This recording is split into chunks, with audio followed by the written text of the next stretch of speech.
Stade de Ngoakele ce mercredi 18 janvier 2023. Il est 13h. La jeune formation d'un gang de football filles, nouvellement promu en première division de football féminin, s'échauffe pour son deuxième match de la saison. Le club veut enregistrer son premier point après la défaite concédée à la première journée. Chose curieuse, deux adversaires ayant le même nom sont en face, Canon Sportif Filles de Yaoundé. Sur la pelouse, la première prête à disputer le match, mais le trio arbitral est resté dans les vestiaires. L'équipe ne dispose pas de licence, juste des bordereaux. Je ne peux vraiment pas vous dire à quel niveau c'est surtout le problème. Notre problème, c'est que nous avons nos licences, mais qui ne sont pas en notre possession. Et tant que la Ligue va nous programmer, nous serons obligés de faire le déplacement vers le terrain et attendre que la situation se présente comme elle est là.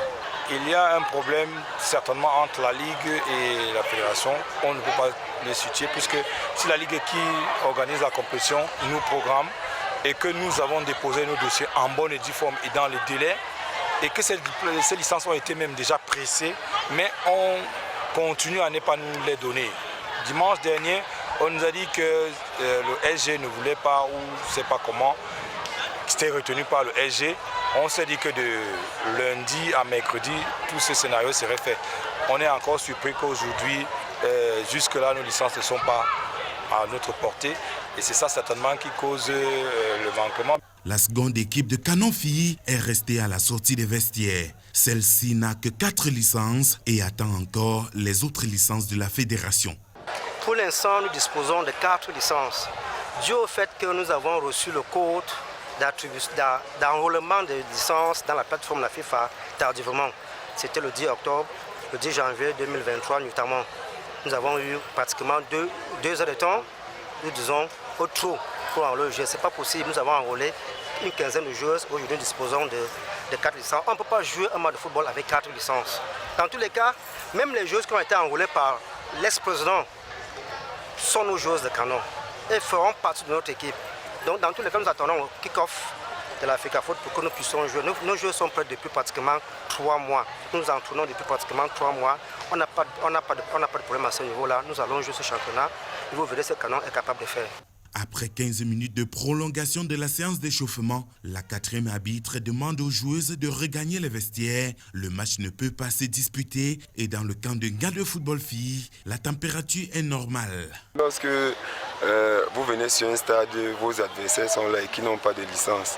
Je ne sais pas, 15 minutes après, on constate que le forfait, moi je sais que la loi du forfait doit s'appliquer. Donc sa justice, je sais qu'elle rentre en gare, on doit gagner 3 points. 2 journées déjà de Guinée Super League saison 3. Canon Sportif Filles ne joue pas et les responsables des 2 factions indexent les organisateurs. Les entités qui gèrent notre football, la Fédération camerounaise de football, la Ligue de football féminin, je ne sais véritablement pas à quel jeu jouent ces 2 institutions. D'un côté, le gestionnaire du football féminin, qui est la Ligue, et qui nous donne le quitus, a accepté notre affiliation, a accepté qu'on fasse des licences, et la Fédération camerounaise de football, qui nous a établi les licences, qui a validé notre engagement, mais aujourd'hui refuse de nous remettre les licences. Il faut dire d'emblée qu'il y a un seul canon. Le Canon Sportif de Yaoundé est une association qui a sa tête un président général nommé Lemba Emmanuel. Il faut également dire qu'à l'issue de l'Assemblée générale des Canon Sportifs de Yaoundé, le 8 octobre 2022, l'Assemblée générale a donné mandat au PG de désigner un nouveau bureau directeur devant présider ou dessiner des canons filles. Lequel bureau est aujourd'hui présidé par M. Nchamassile Patrick. C'est ce canon-là qui est légal. Nous sommes en conformité avec les tests. C'est ce canon-là qui est reconnu par la Fédération camerounaise de football. Il n'y a pas 2 canons, il y a un seul canon.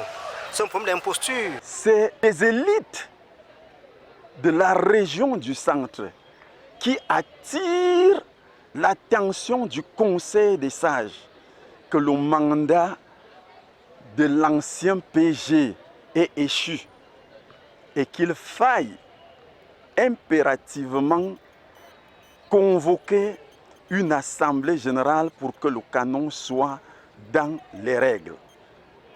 Ce que le Conseil des sages va faire, va convoquer tous ses fils en assemblée générale.